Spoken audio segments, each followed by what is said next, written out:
समर्थन करने वाले लोग हैं उन सब का खात्मा होगा। अभी तो झांकी है, देखिए आगे आगे क्या होता है, अभी तो पूरी कहानी बाकी है। उन तमाम मुल्कों के लिए जो भारत के तरफ ललचाई निगाहों से देखते हैं, हमारे दुश्मनों को वो संरक्षण देते हैं, आप थोड़ा सा नजर से नजर मिला के देखिए कि भारत आज कहां खड़ा है। एकदम सही जवाब दिया है और आने वाले समय में इससे भी कठोर। ये बदलता हुआ भारत है और दुश्मन की छाती पर चढ़कर बदला लेना भी जानता है, और भारत ने इस प्रकार बदला लिया है कि पाकिस्तान अब मरते दम तक ये नहीं भूलेगा। अब इसी तमाम मुद्दे में बात करने के लिए हमारे साथ वरिष्ठ पत्रकार अनूप नारायण सिंह हैं। कैसे देख रहे हैं कि भारत ने सीधे तौर पे अब बदला ले लिया है पाकिस्तान? अब देखिए, बदला की बात नहीं है, ये हमारे देश में आतंकियों को भेजते हैं, आतंकियों का कैंप चलाते हैं, वहाँ आतंक परस्त लोग रखते हैं, और जब हमारे देश में आतंकी घटनाएं होती हैं तब वो विश्व समुदाय के पास जाकर खड़ा हो जाते हैं। ये 2025 का भारत है, ये मोदी का भारत है, ये सशक्त भारत है, अपने पैरों पर खड़ा भारत है और अपने दुश्मनों को जवाब देने वाला भारत है। तो इसमें कोई चौंकाने वाली बात नहीं है, और पहली बार सर्जिकल स्ट्राइक नहीं हुआ है। यह देश में तीसरी बार सर्जिकल स्ट्राइक भारत ने किया है आतंकियों के खिलाफ, और जब जब हमारे देश की तरफ इस तरह की कोई नापाक हरकत होगी, भारत उसका इसी तरह से मुंहतोड़ जवाब देने में पूरी तरह सक्षम है। आतंक का सरगना जो है मसूद अजहर, उसके परिवार वाले इसमें मारे गए हैं। 14 लोग अल्लाह को प्यारे हो गए हैं। जो आतंक को पालता था उसी के परिवार पे ऐसा कुछ हुआ है। कैसा प्रतीत होता होगा उसको? क्या पूरा दुनिया में खुशी मनाया जा रहा है। कौन है अजहर? कौन है ये आतंकी? कौन इसके सरगना है? कौन इसको संरक्षण देते हैं? जो मानवता के लिए बड़ा कलंक है, जिसके हृदय में थोड़ी सी भी मानवीय संवेदना नहीं है, जो लोगों को बम से उड़ाता है, दूसरे देशों में आतंकी घटनाओं को अंजाम देता है, उसका पूरा जो परिवार है या उसको समर्थन करने वाले लोग हैं, उन सब का खात्मा होगा। अभी तो झांकी है, देखिए आगे आगे क्या होता है, अभी तो पूरी कहानी बाकी है। कई सारे सवाल और आरोप लग रहे थे सरकार पे, केंद्र सरकार पे, कि अभी तक कुछ हो ही नहीं रहा, सरकार कुछ कदम नहीं उठा रही है। उनके लिए कैसा जवाब रहेगा? ये हो गया ना, देख लिया ना आपने। और ऐसा हुआ है कि सिर्फ पाकिस्तान ही नहीं, उन तमाम मुल्कों के लिए जो भारत के तरफ ललचाई निगाहों से देखते हैं, हमारे दुश्मनों को वो संरक्षण देते हैं, आतंक के मुद्दे पे उनके मुंह पर टेप सट जाता है। उन्हें लगता है कि भारत जो है वो पाकिस्तान को जवाब नहीं दे सकता, लेकिन भारत ने तमाम तरह की चीज़ों को करने के बाद, अब हम बार बार इसलिए कह रहे हैं कि 2025 का भारत है, ये तीसरा सर्जिकल स्ट्राइक है। और देखिए किसके खिलाफ हुआ है, ये आतंकियों के खिलाफ हुआ है।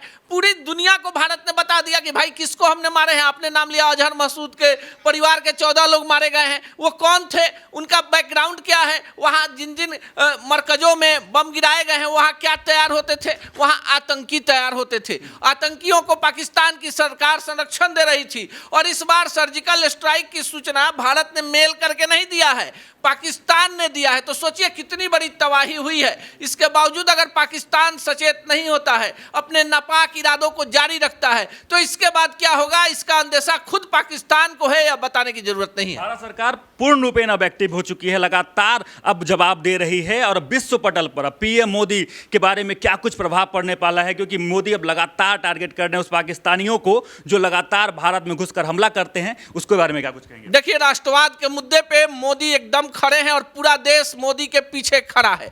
हमने पहले भी आपको कहा, ये 2025 का भारत है। आप थोड़ा सा नजर से नजर मिला के देखिए कि भारत आज कहां खड़ा है। वैश्विक पटल पर भारत अपने पैरों पर खड़ा है, सामरिक दृष्टि से अपने देश की सरहदों की, अपने देश के नागरिकों की रक्षा करने में सक्षम है। इसको किसी दूसरे देश का भरोसा नहीं। फिर भी हम विश्व बंधुत्व की बात करते हैं, मानवता की बात करते हैं। आप देखिए कि जब पूरे विश्व में कहीं संकट, ऐसी घटनाएं होती है, भारत पहले खड़ा रहता है। भारत के नागरिकों को भारत में घुसकर आतंकियों ने मारा, भारत आरती उतारेगा क्या? एकदम सही जवाब दिया है, और आने वाले समय में इससे भी कठोर जवाब की तैयारी चल रही है। आतंकी परस्त जो पाकिस्तान है, वहाँ से ऐसी खबरें आ रही हैं कि वो कह रहे हैं कि हम तो आतंकवाद के खिलाफ लड़ते हैं, फिर भी हमारे ऊपर हमला कर दिया गया है।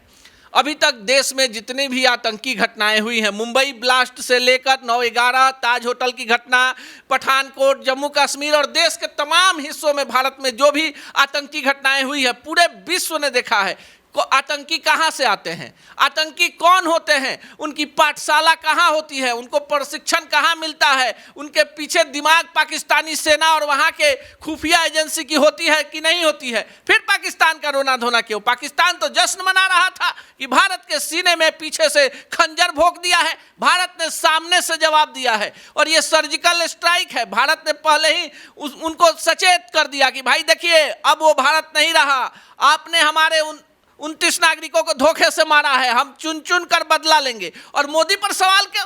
मोदी ने तो पहले भी दिखाया है, देश की सरकार है। देखिए भारत में पूरा देश एक आवाज, एक राष्ट्र, एक पैर पर खड़ा है कि हम भारतीय हैं, हमारा बस एक चीज है, भारतीय हैं, और जो हमारे तरफ उल्टी निगाह से देखेगा उसकी आंखें निकाल ली जाएगी। अभी तो सर्जिकल स्ट्राइक है, देखिए तैयारी बड़ी जबरदस्त है, अभी से भी पाकिस्तान नहीं संभला तो इसके बाद क्या होगा दुनिया जानती है कि दुनिया के नक्शे से पाकिस्तान का वजूद मिट जाएगा। उस आतंक परस्त लोगों पे क्या बीत रहा होगा, उनके दिल पे क्या बीत रहा होगा। बड़ा ही जोर का झटका दिया है, एकदम रात में चैन से सो रहे होंगे, उनको लग रहा होगा कि भारत मॉक ड्रिल की तैयारी कर रही है, मॉक ड्रिल करेगी और चैन से सो रहे हैं, उसी से एक दिन पहले ऐसा हमला हो जाता है, पाकिस्तान नस्तो नाबूद हो जाता है। उनको समझना चाहिए ना कि ताली एक हाथ से नहीं बजती है, निर्दोष लोगों को मारते हैं, चुन चुन कर मारते हैं। भारत में सबसे ज्यादा आतंकी घटनाओं को अंजाम देते हैं, बेकसूर लोगों को बम विस्फोट में उड़ा दिया जाता है, उनको जम्मू कश्मीर में सबसे ज्यादा घटनाएं होती हैं। तो उस समय उनके यहाँ जश्न होता है, तो भारत ने दिवाली मनाकर दिखा दिया कि दूसरे के घर में जब आग लगाते हो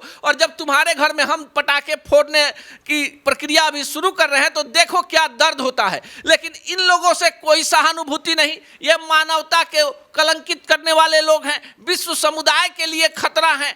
ये इन लोगों का बैकग्राउंड देखिए तो इन लोगों पर किसी भी प्रकार की कोई चर्चा नहीं, इनका एकमात्र जवाब जो भारत दे रहा है यही इसका एकदम सबसे बढ़िया जवाब है। एक आखिरी सवाल रहेगा, पूरे भारत में 243 जिले में मॉक ड्रिल और ब्लैक आउट हो रहा है, तो ये अब कितना महत्वपूर्ण हो गया है? देखिए भारत में इस तरह की चीजें कोई किसी को डराने धमकाने के लिए थोड़े हो रहा है। भारत में कुछ नया नया होते रहता है, अभी तो आज होने वाला है, कल ही सर्जिकल स्ट्राइक हो गया, फिर भारत में लगातार मॉक ड्रिल हो और इस तरह की तैयारी हो, तो इसका यह मतलब नहीं कि हम पाकिस्तान को सीधे सीधे इस बार नहीं, पाकिस्तान से सचेत रहने की जरूरत है। नहीं, सचेत क्या रहने, भारत एकदम सचेत है, सुरक्षित है, यहाँ के नागरिक एकजुट है, हमारे सीमाओं के प्रहरी अपने सीने को एकदम मजबूती के साथ ढाल बनाकर खड़े हैं। अगर इस बार कहीं से उसकाने वाली उधर से कोई कोशिश हुई, हमने आतंकियों को मारा है, इस बात पर बार बार मैं इसलिए कह रहा हूं कि जिस तरह से एक बड़ा प्रोपगेंडा विश्व समुदाय के सामने पाकिस्तान और उसके परस्त दो चार ऐसे देश हैं जो फैलाने की कोशिश कर रहे हैं, उनका एक भी ट्वीट नहीं आता जब भारत में आकर यहाँ के नागरिकों को आतंकी मारते हैं। जब पूरा दुनिया कहता है कि पाकिस्तान में सबसे ज्यादा आतंकियों के कैंप चलते हैं, भारत आतंकियों के सफाए में लगा हुआ है और उसके बाद जो भी इस तरह का काम करेगा आतंकियों के समर्थन में आएगा, उसको मुंहतोड़ जवाब दिया जाएगा। इसके अलावा भारत कुछ नहीं चाहता, भारत अपनी सीमाओं की सुरक्षा चाहता है, अपने नागरिकों की सुरक्षा चाहता है और पूरे विश्व में आतंकवाद का खात्मा चाहता है। चलिए, तो युद्ध ही वीर का प्रमाण है और भारत ने यह प्रमाण कर दिया है कि भारत अब घर में घुसकर औकात दिखाना भी जानती है। बाकी इन तमाम मुद्दों को लेकर आपका क्या कुछ कहना है कमेंट बॉक्स में जरूर लिखें और देखते रहें सच टॉक्स। जय हिंद।